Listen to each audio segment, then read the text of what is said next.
Assalamualaikum warahmatullahi wabarakatuh dan selamat sejahtera semua.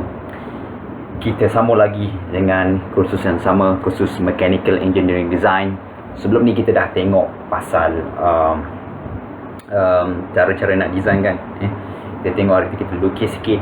Lepas tu kita lukis kita lukis pintu hari tu kan, kita lukis bayi hari tu, kita lukis innovation even abstract pun kita boleh lukis.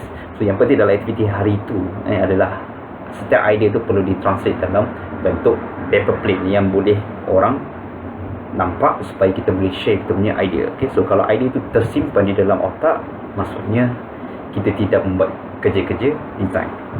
Dan of course bila kita nak design tu mestilah berdasarkan client ataupun customer.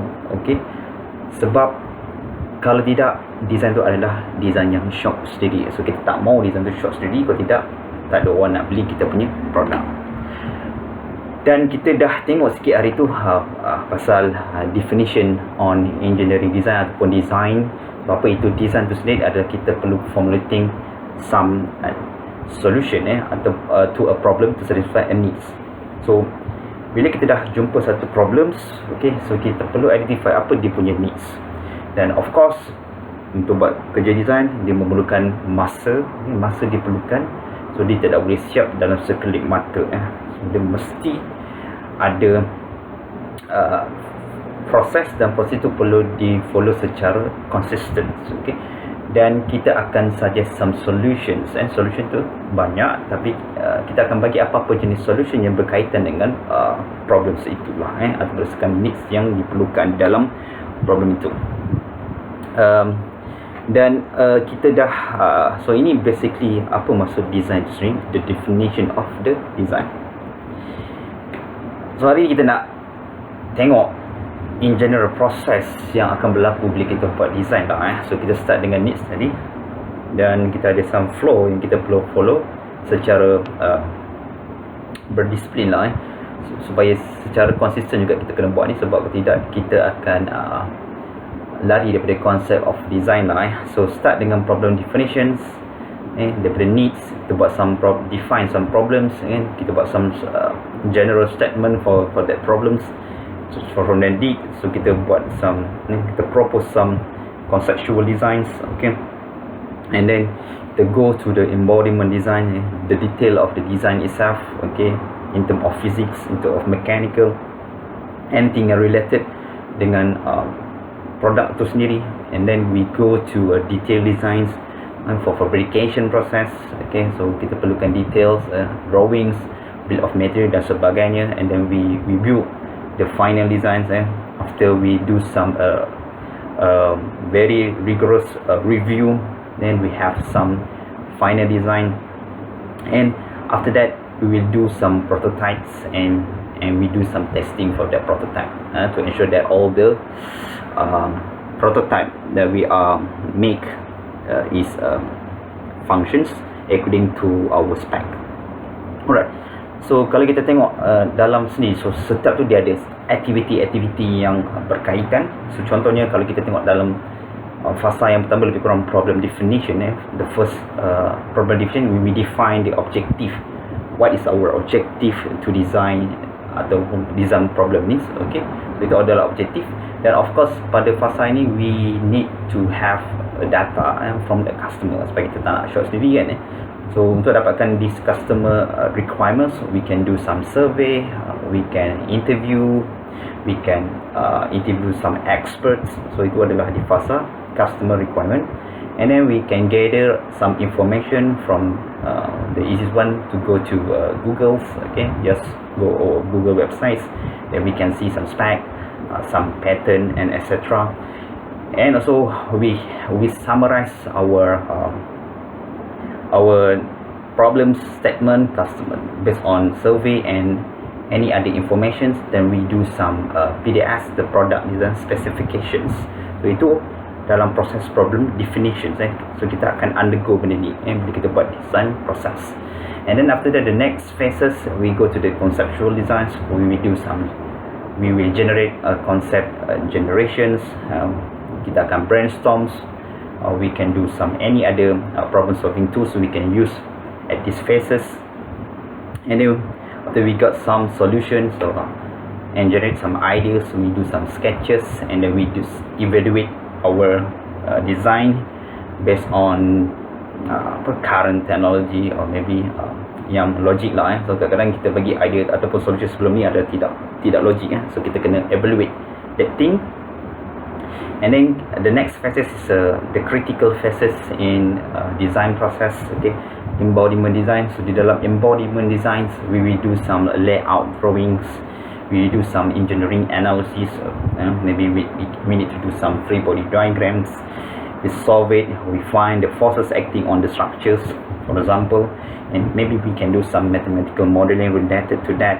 Okay, we do some tests, we do some final element analysis and testing, and etc. So a lot of things will happen in this embodiment design phases.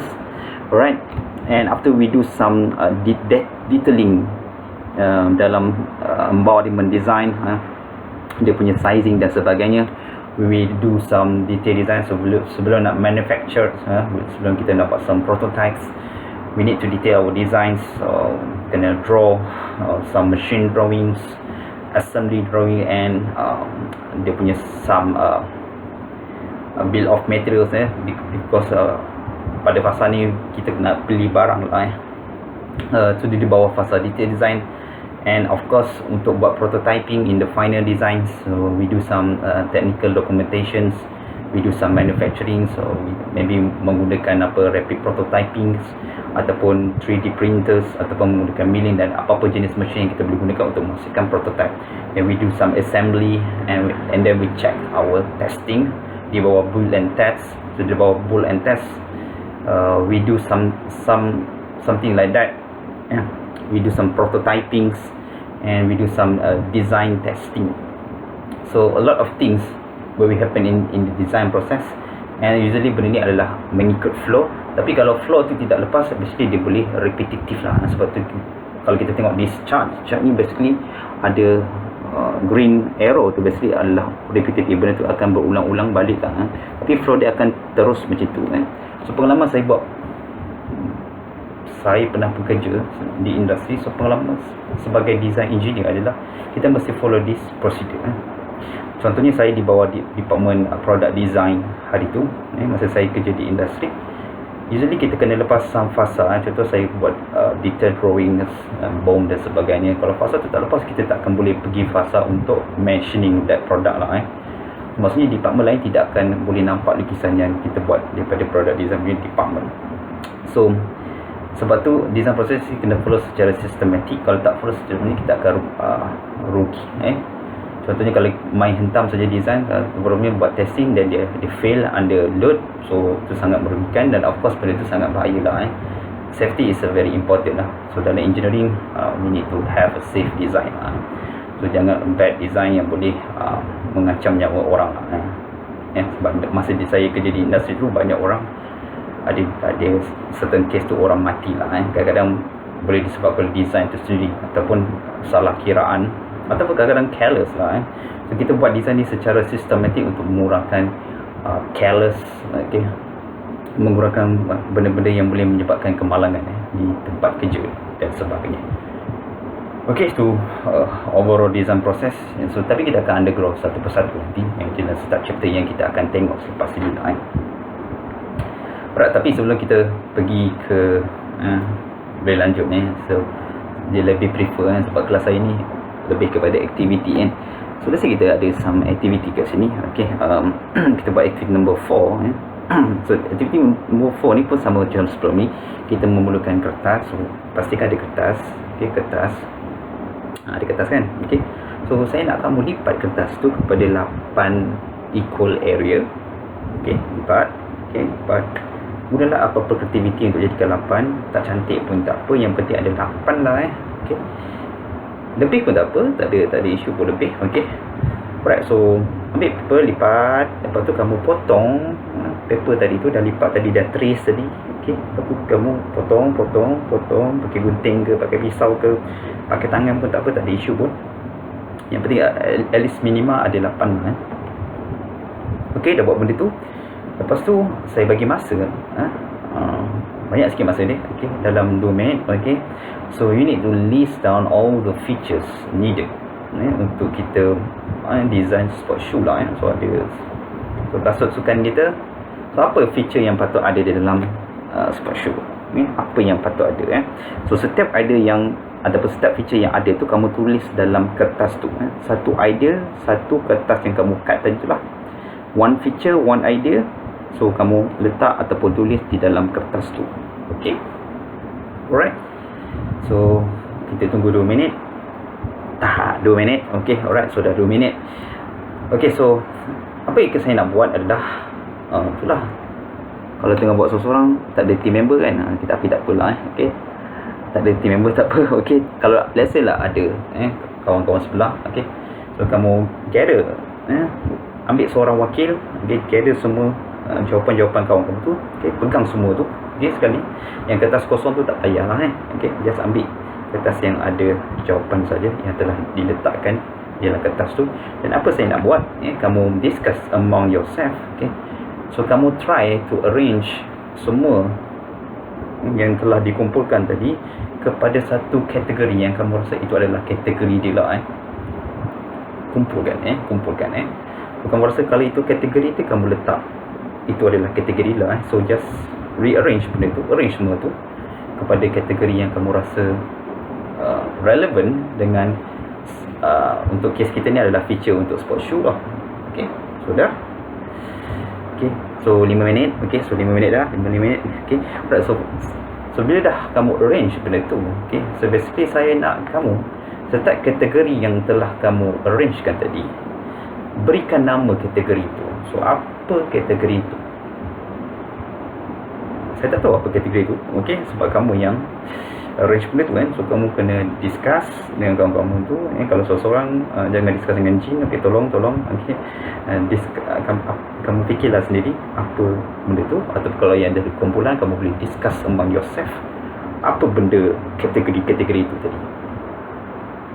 Okay, alright. So boleh gunakan kertas yang tak guna tadi, okay, untuk namakan kategori-kategori tu. Kalau tak kertas tak cukup, just tulis dekat atas untuk setiap kategori yang telah kamu berikan. Okay, alright. So ini adalah salah satu jenis yang kita tadi baru buat tadi tu, adalah salah satu jenis problem solving tools yang dinamakan sebagai affinity diagram. So dia adalah salah satu kategori problem solving tools. Okay, so of course dia ada advantage dia. So advantage dia adalah dia akan kita akan dapat pelbagai jenis idea daripada beberapa orang pendapat lah. But dia tak sama macam yang kita selalu buat. Selalunya yang kita selalu buat untuk problem itu adalah menggunakan brainstorming. So brainstorming ni dia macam kalau kita nak compare dengan this affinity diagram tadi yang baru kita buat tadi tu, brainstorming ni dia perlu ada satu moderator. Okay? So let's say ada satu kumpulan groups. So let's say ada 5 orang, so satu moderator, so 4 orang. Okay? So apa yang dia akan buat, so moderator ni akan berikan topik dan dia akan usulkan. Let's say untuk case tadi adalah apakah feature yang patut ada pada sport shoe. Okay? So ada disadvantage guna brainstorming, sebab brainstorming selalunya orang yang mencapai lah, yang selalu bagi idea. So orang-orang yang shy, malu, so dia tak bagi lah, dia jarang bagi idea lah. Sebab tu untuk case ni, affinity diagram yang baru kita buat tadi tu, dia bagus sedikit compare dengan yang brainstorming tadi. Sebab affinity diagram ni dia, sebab kita ada silent, mula kita silent sikit, kita bagi peluang untuk kawan-kawan kita untuk berikan idea lah. So tak discuss among themselves. Lepas tu kita kumpulkan semua jawapan dan kita kategorikan setiap jawapan tu lah. So cara yang paling mudah nak gunakan bukan macam cara tadi. Cara tadi dia macam susah sikit. Kita guna kertas dan koyak-koyakkan. Paling mudah adalah menggunakan sticker note. Sticker note seperti yang gambar raja, saya punya background saya punya gambar raja ni. Itu adalah sticker note. Dan kita tulis setiap idea tu di dalam kertas sticker note tu. Lepas tu kita akan arrangekan mengikut kategori lah. Mengikut kategori yang kita rasa penting lah.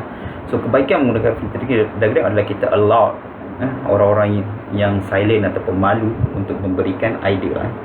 Dan kita akan improve sebabkan oleh silent tu kita tak rasa segan untuk memberikan idea. So di dalam design project usually kita mesti buat some brainstorming ataupun affiliated diagram. You can use this affiliated diagram after this untuk you punya project lah.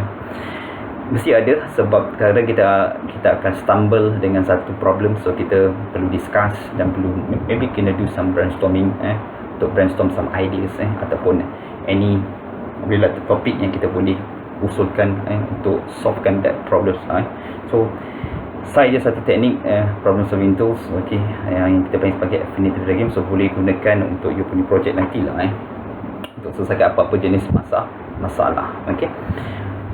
So let's say of course lah kalau setakat buat benda tadi tu mesti tak berapa faham lah So let's say lah kita try untuk solvekan kawan saya punya problem itu, kawan kotak saya yang saya tengok mirror nampak macam saya, dia tengok mirror pun nampak macam saya, lebih kurang macam tu lah So kawan kotak saya itu yang problem dia ada masalah nak cari apa pasangan hidup itulah okay.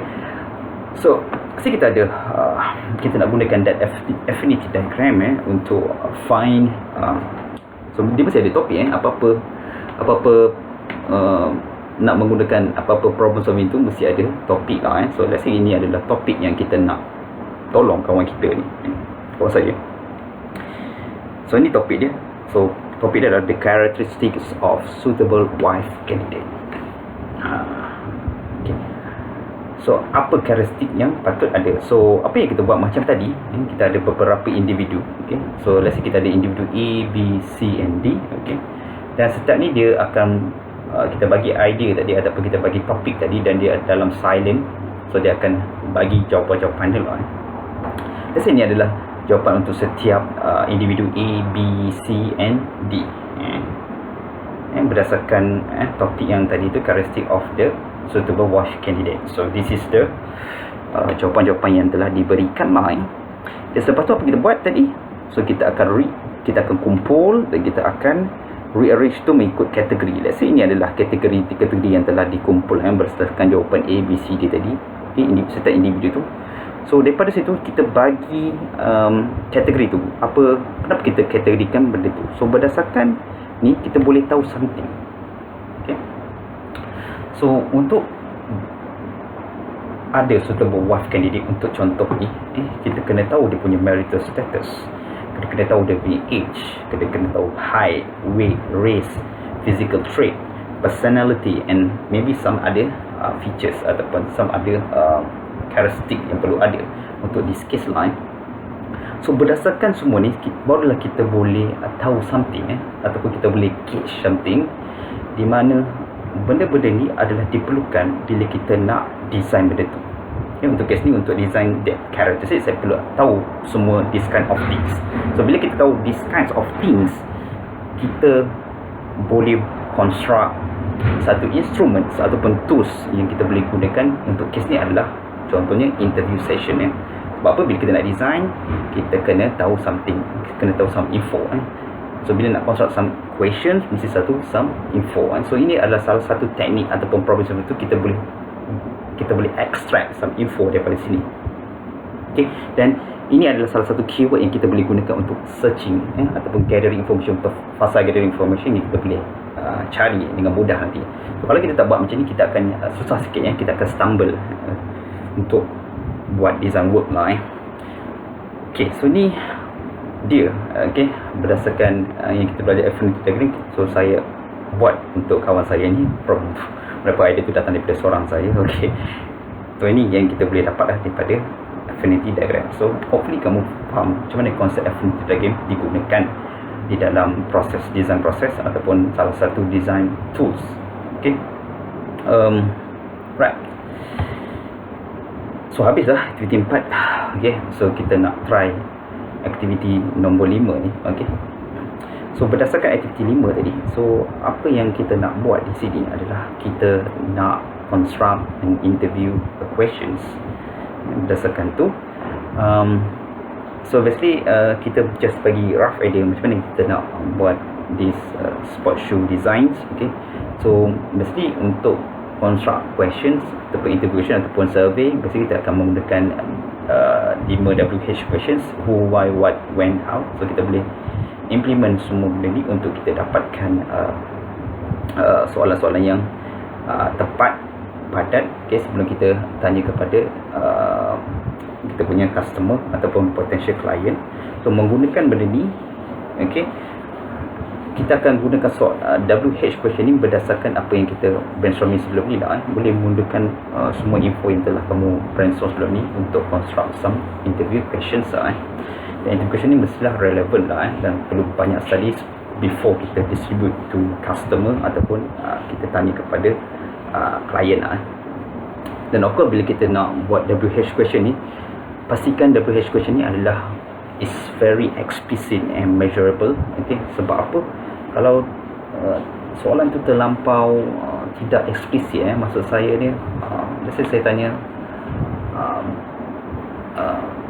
berapa ramai orang yang suka pakai sport shoe, orang kanak-kanak, so dia macam susah sikit lah. Kalau kita bagi jawapan kanak-kanak, orang tua, orang muda, so sebab jawapan tu terlampau abstract, so sangat susah untuk kita measurable lah. So, pastikan bila kita nak buat soalan ataupun construct interview question, pastikan dia adalah eksplisit, satu persatu kita tanya, dan juga dia adalah measurable lah. Contohnya saya tanya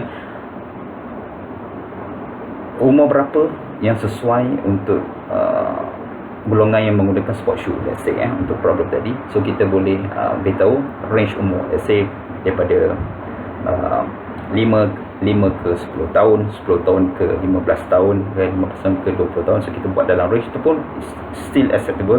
Yang penting dia boleh measurable. Okay, so jangan terlampau abstract sangat jawapan tu, sebab nanti dia menyusahkan kita nanti sebagai designer untuk design nanti di kemudian hari. Okay, so itu teknik macam mana kita nak buat this interview questions ataupun survey yang selepas ni yang kita akan conduct untuk projek kamu nanti lah. Right, saya tak mau so boleh buat, okay, saya bagi kamu masuk untuk buat benda ni, okay, interview.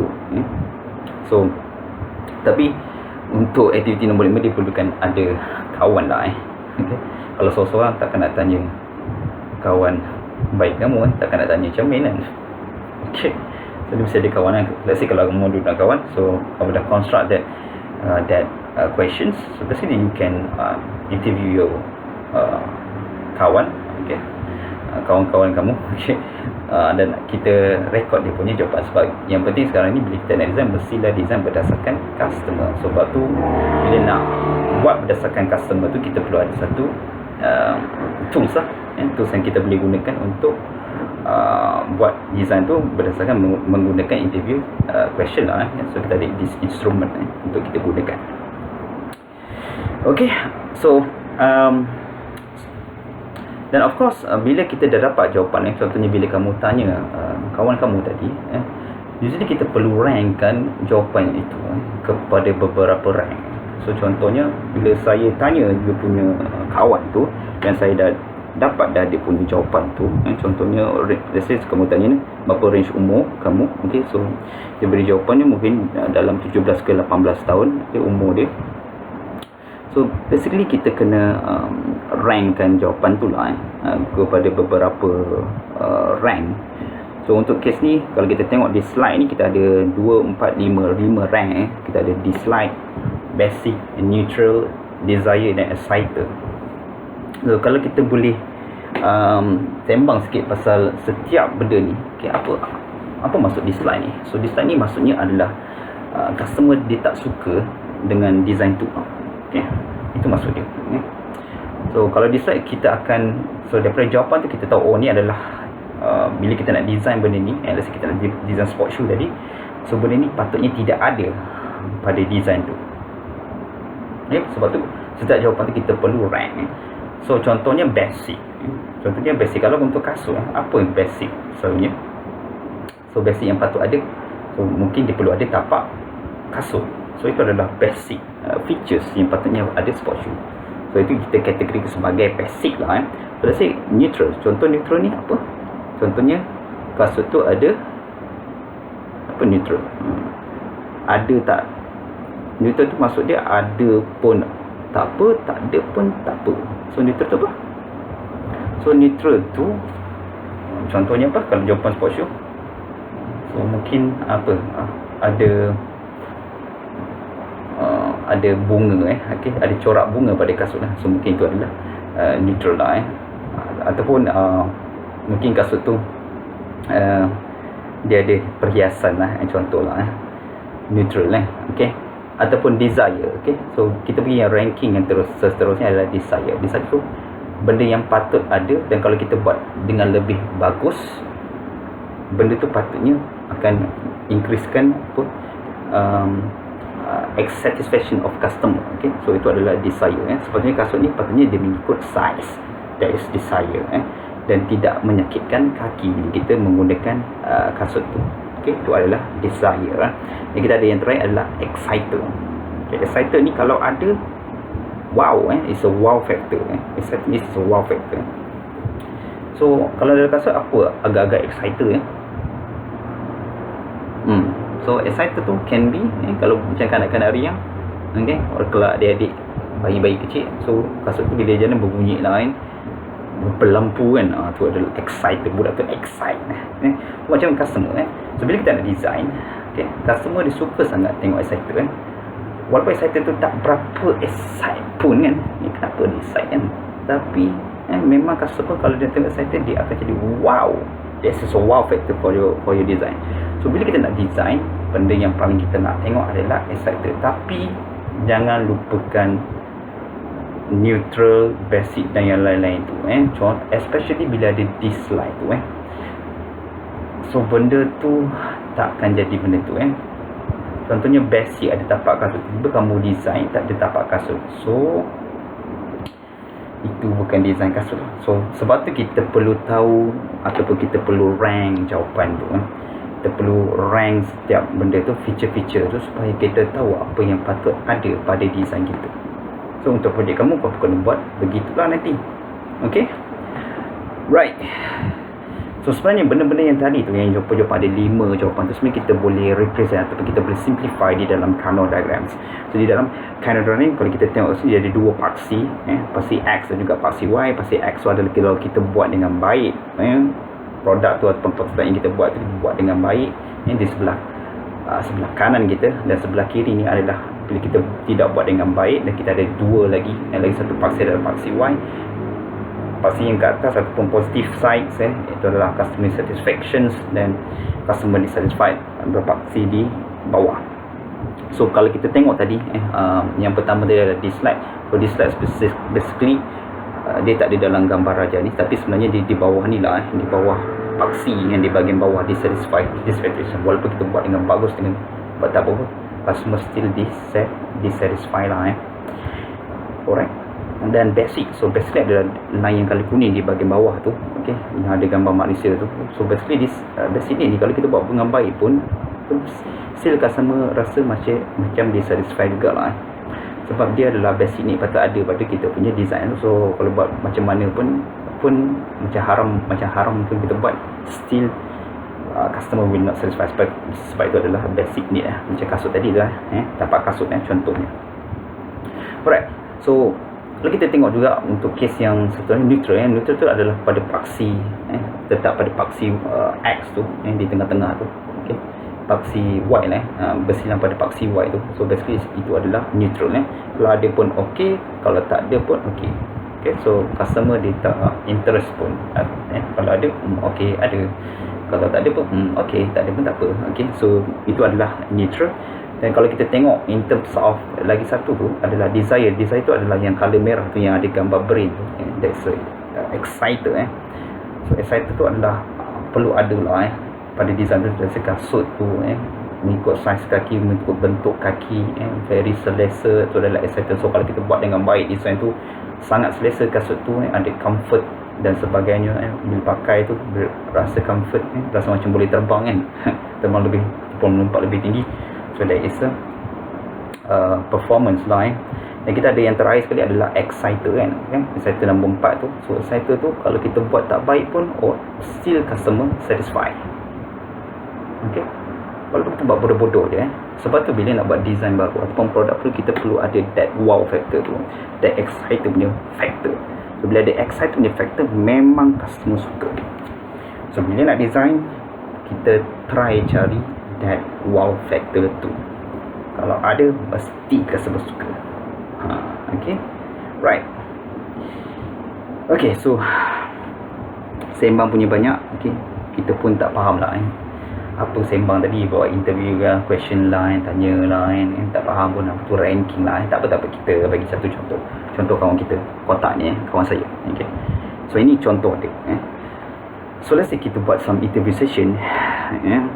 Kita dah construct some questions menggunakan WH questions berdasarkan apa yang kita brainstorm sebelum ni menggunakan Affinity. Dan saya ada soalan, dah buat some interview sessions. Okay, so di dalam interview session ni saya tanya kawan saya ni, okay, kawan-kawan, so saya tanyalah apa yang soalan yang berkaitan lah. So ni adalah jawapan dia lah. So saya tak mula tunjuk soalan dia apa. So ni adalah jawapan-jawapan dia. Okay, so rupanya dia nak perempuan contohnya, kau minat apa, perempuan ke janda kan. So dia minat perempuan, dia bagi jawapan perempuan ni. Kau suka umur dia macam mana, umur yang kau suka kan. Aku rupanya umur suka bawa daripada orang kotak ni lah, klien lah. Itu kita punya tulisan tu. So let's say this is jawapan-jawapan yang diberikan oleh kawan kotak saya lah. So let's say kita nak rankkan benda tu. Okay, rank kita ada 0, 1, 2, 3, 4 tadi. Okay, kita ada di slide. Kita ada basic needs tadi, kita ada neutral, kita ada performance, dan juga kita ada exciter tadi. So 5 ranks tadi. Let's say kita try untuk rank kan. Let's say kita start yang kalau logo yang kat atas sekali tu, girl. Agak-agak kita nak rank apa? Basic 0, 1, 2, 3, 4. Kita nak rank di slide tak boleh juga kan. Girl di slide mana boleh, dia adalah kriteria utama untuk mencari suitable wife kan. Mana boleh buang kan. Okay, satu adalah basic ni. Basic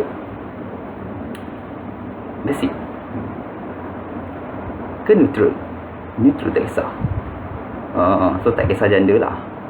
So kita sendiri kena bagi rank jawapan tu neutral. So tak kisah dia apa tak kisah dia sajat lah. Okay. So saya masa tu sebab tu kadang-kadang nak bagi rank pun sedikit payah. Kita kena tengok situation ataupun keadaan benda tu kenapa kita bagi that kind of rank. Okay. Okay, so let's say kita pergi yang mudah sikit lah. Let's say Malay yang kali hijau kat tengah tu. Malay tu kita nak bagi rank apa? 0 di slide. Tak, 1 is a basic ni Malay. Sebab banyak kawan kan kat dunia, tak semestinya kan Malay Ataupun 3 kita nak apa, neutral. So tak kisahlah Malay ke India ke Negro pun tak kisahlah kan. Negro kan, kulit hitam Negro. Okay, Chinese pun Japan biasalah yang kita peminat Korea, peminat Korea tu neutral. Okay, ataupun misal performance. Okay, lepas tu kena bila nak bagi jawapan mesti kena discuss lah kalau buat seorang-seorang memang sangat rasa macam susah betul lah bila kita nak rankkan jawapan ni. Okay, rasa kita pergi yang sedikit terakhir. Okay, kita try lagi satu. Let's say kita try yang colour biru, biru muda tu, good manners tu.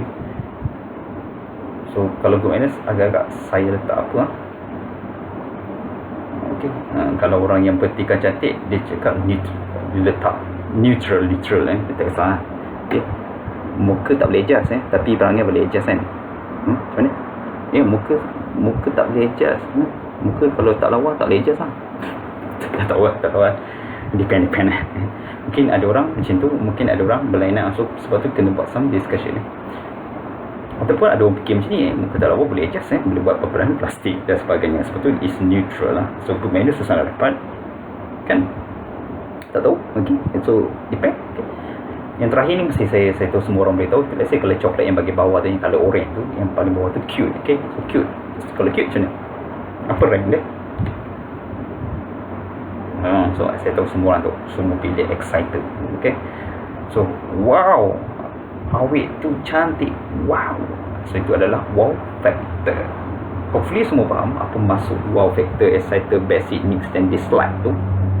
Okay, so bila nak design mesti kategorikan jawapan tu supaya kita mudah nanti, supaya kita tak tersilap bila kita nak design. So sepatutnya design tu ada, tapi kita terlepas pandang dan sebagainya. Okay.